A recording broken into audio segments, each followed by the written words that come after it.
Kakapanganak pa lamang ng asawa ni Rolando, o Roland nga ang palayaw, parang ang wala siyang puso sa ginawa niya. Brutal ang naging hakbang niya sa asawa dahil kahit katatapos lang manganak nito, demanda agad ang ginawa niya. Dahil daw sa pagtataksil. Pakinggan natin mga kaibigan ang mapait na katotohanan sa buhay na ito. Ang crime story na ito ay tungkol sa pamilyang binuo ni Rolando Cruz na taga Binalonan, Pangasinan. Taong 2000 nang maganap ang lahat ng ito. Umuwi si Lorna Cruz mula abroad na may dinadalang lihim sa kanyang sinapupunan. Buntis siya.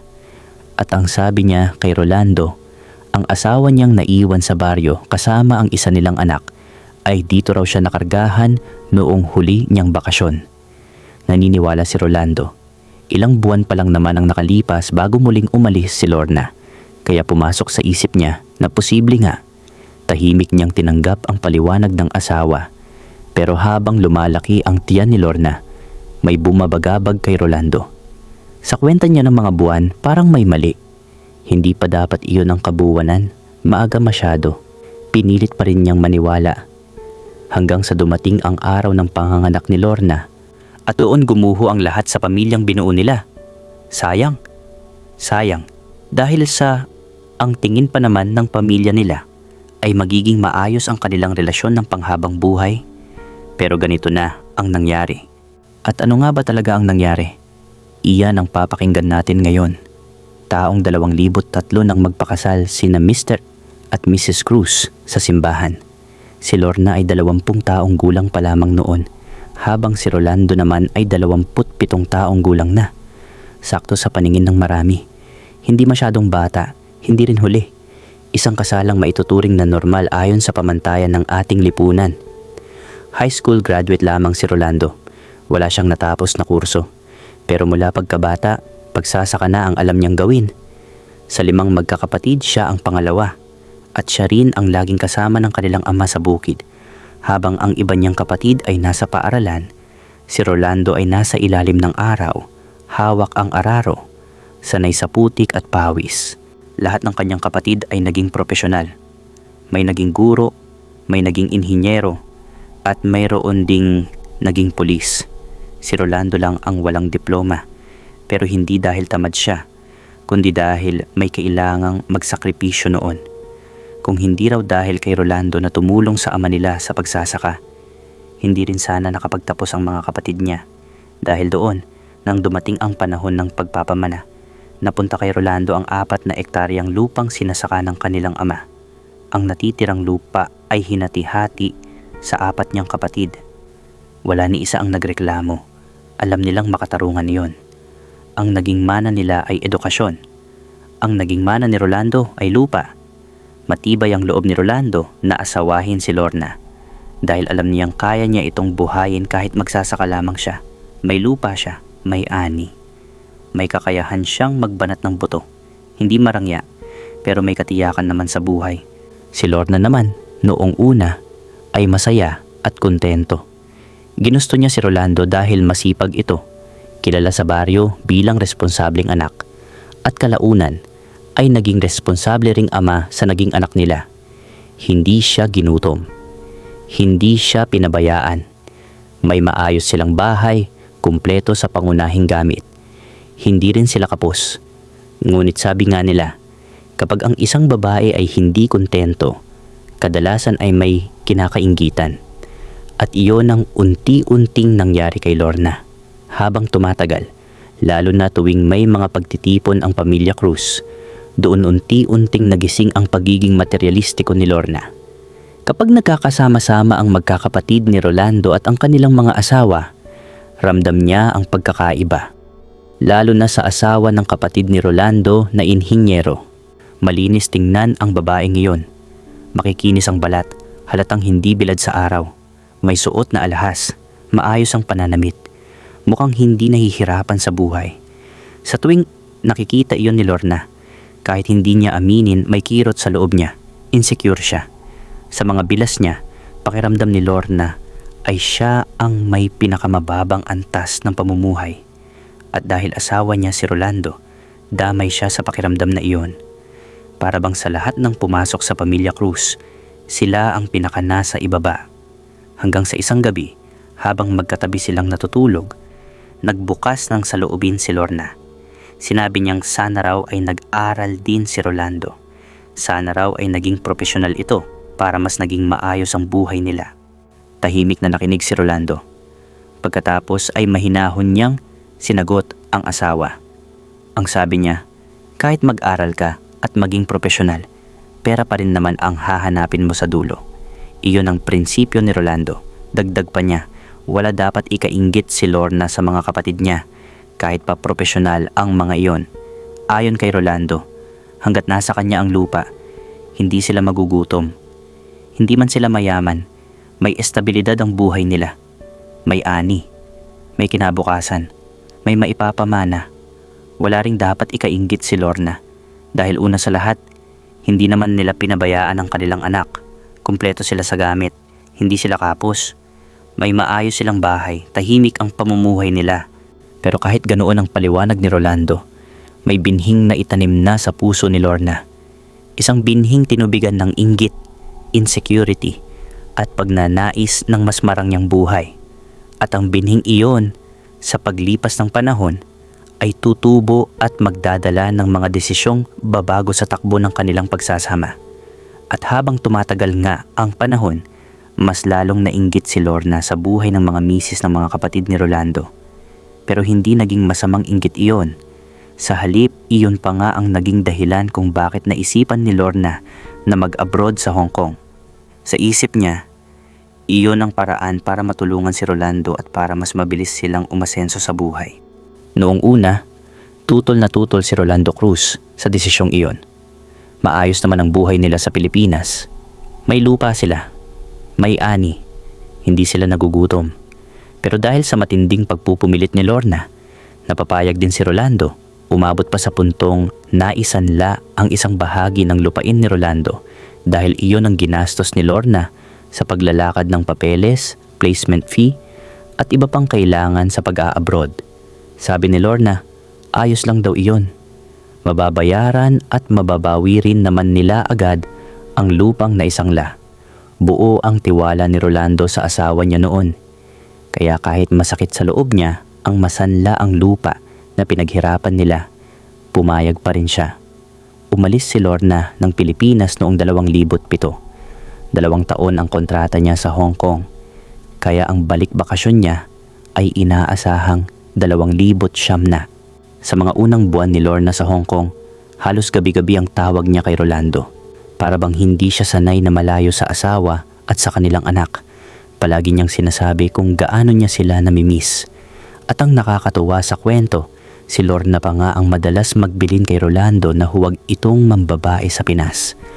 Paulit-ulit niyang sinasabi na tiisin niya ang tawag ng laman kahit ano pa ang mangyari. Natatawa na lang si Rolando noon. Alam niya sa sarili niyang hindi niya kayang lokohin si Lorna, lalo na't nagsasakripisyo ito sa ibang bansa. Madalas pa nga niyang sabihin kay Lorna na kahit wag na itong magpadala ng pera, ayos lang. Kaya naman niyang buhayin ang anak nila gamit ang ani sa bukid. Mas mahalaga raw sa kanya na ligtas si Lorna at maayos ang kalagayan nito sa Hong Kong.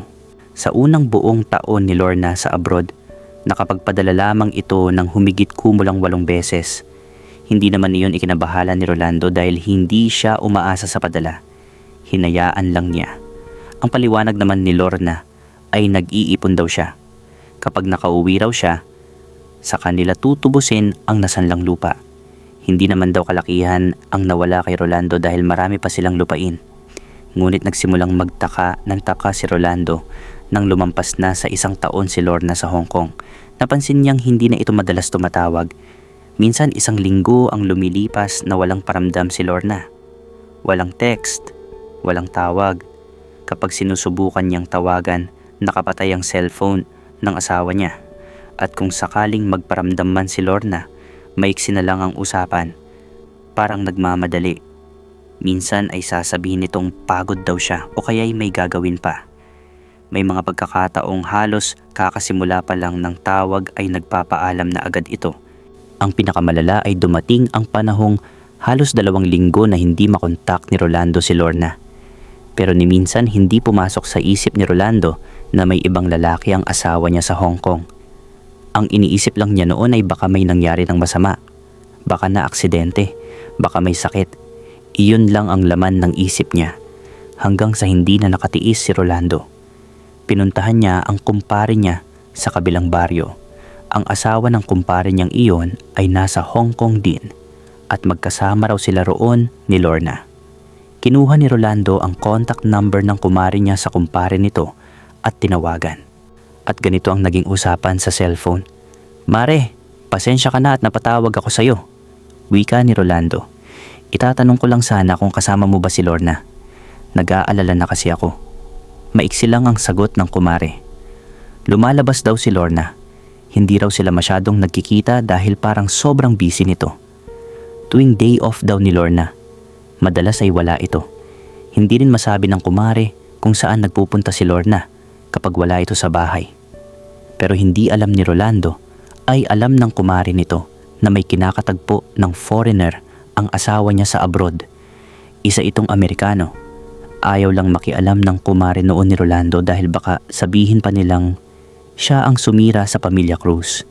Isa pa, matanda na si Lorna at alam na nito ang kanyang ginagawa. At lumabas lang ang impormasyong ito nang nagkabukingan na. Matapos ang tawag na iyon, lalong naging magulo ang isip ni Rolando.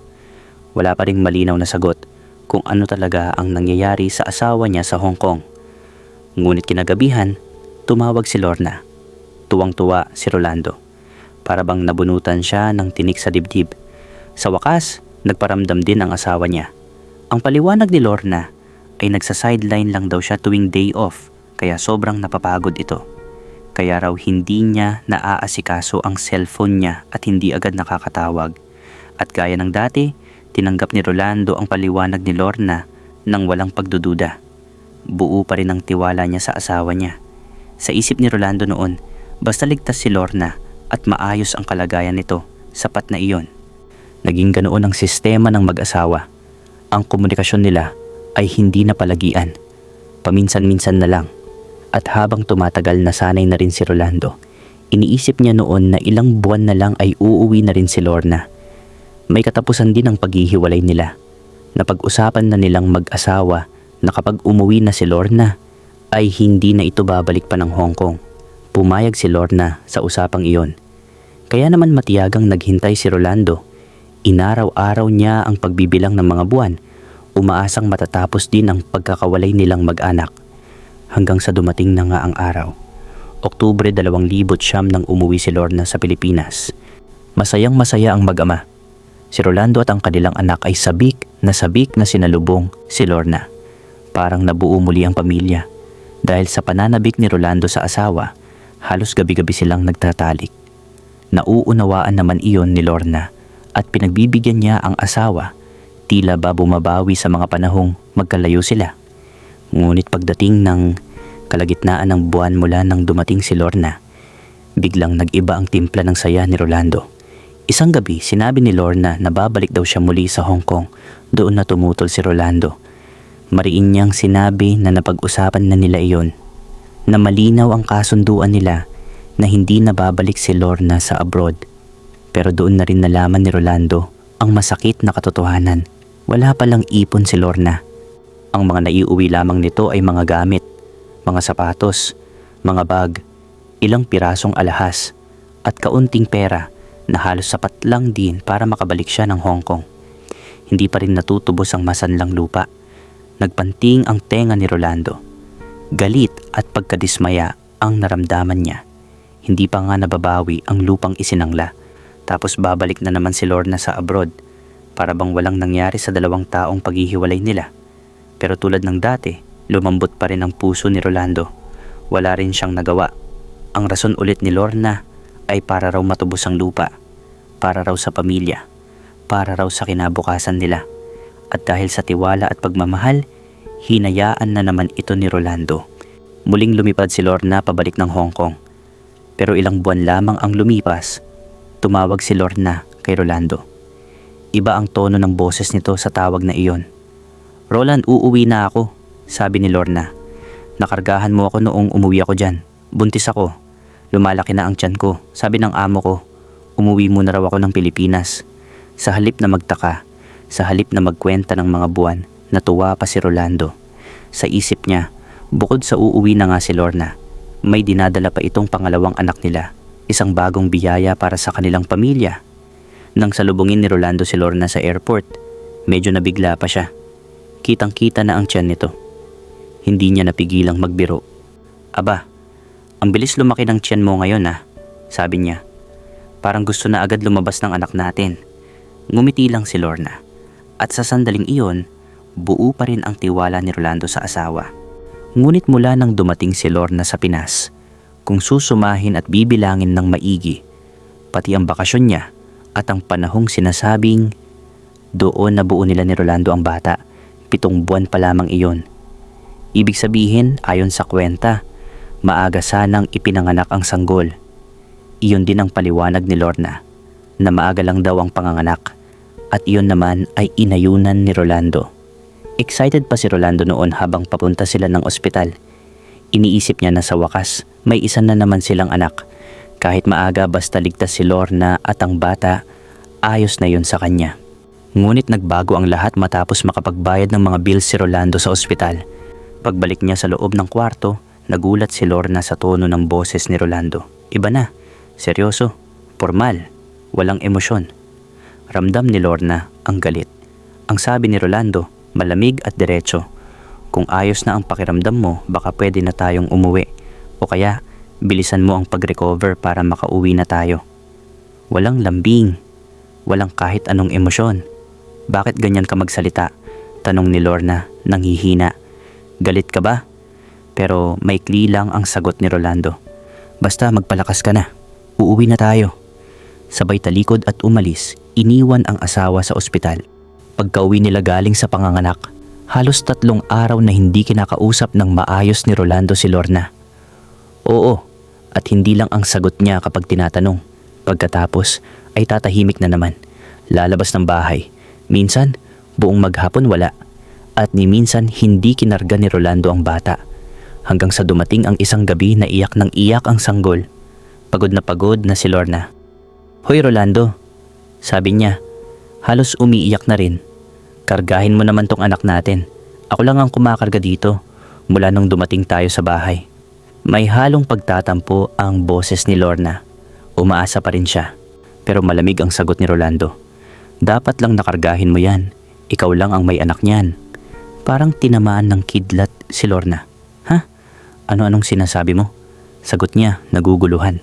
At doon na pumutok ang galit ni Rolando. Hindi ko anak yan, sigaw niya. Tignan mo nga ang puti ng bata, matangos ang ilong. Ang lalaki ng paa, halatang anak ng foreigner yang anak mo. Tinanong ko na rin ang doktor. Ang sabi niya, hindi ka na paaga ng panganganak. Nasa tamang kabuwanan ka, gaga ka. Rolando, anak natin to. Pilit na sagot ni Lorna. Ngunit umamba na ng sampal si Rolando. Nakataas na ang kamay niya pero hindi niya itinuloy. Nanginginig siya sa galit. Putang ina mo, sigaw niya. Malanding babae. Masahol ka pa sa pokpok. Sinungaling. Huwag mo akong gawing tanga. Putang ina mo talaga. Humakbang siya palapit. Kung hindi mo lang hawak yung anak mo, sinuntok na kita, dagdag niya. Sa halip, isinuntok na lang ni Rolando ang kamao sa dingding ng bahay. Malakas. 1 beses, 2 beses. Pagkatapos ay lumabas siya ng bahay. Rolando! Sigaw ni Lorna habang umiiyak, karga ang bata. Patawad, patawad. Pero hindi na siya pinakinggan. Umiiyak si Lorna. Yakap ang sanggol habang papalayo si Rolando.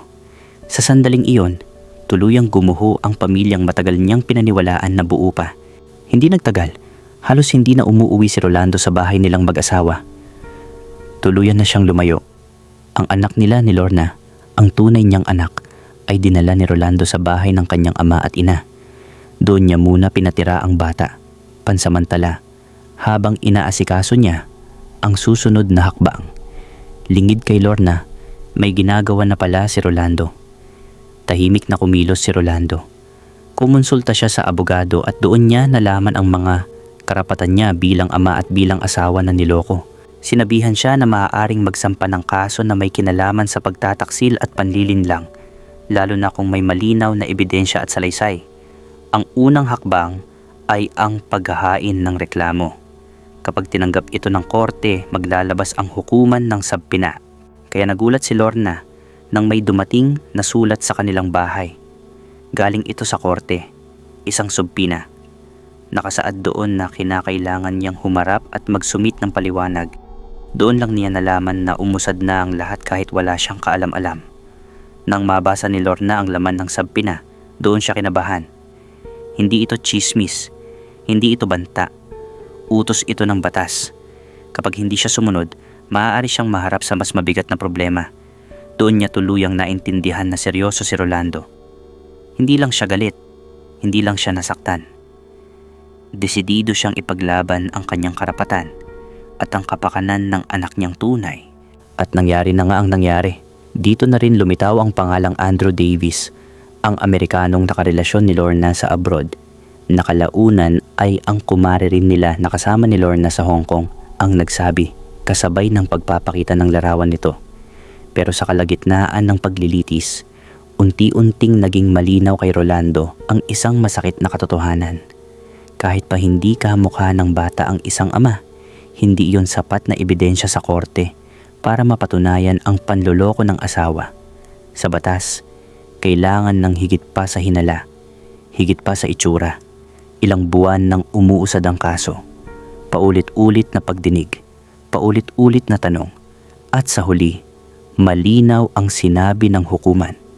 Kailangan ng karagdagang ebidensya at ang hinihingi ng korte ay iisa na lamang, DNA test.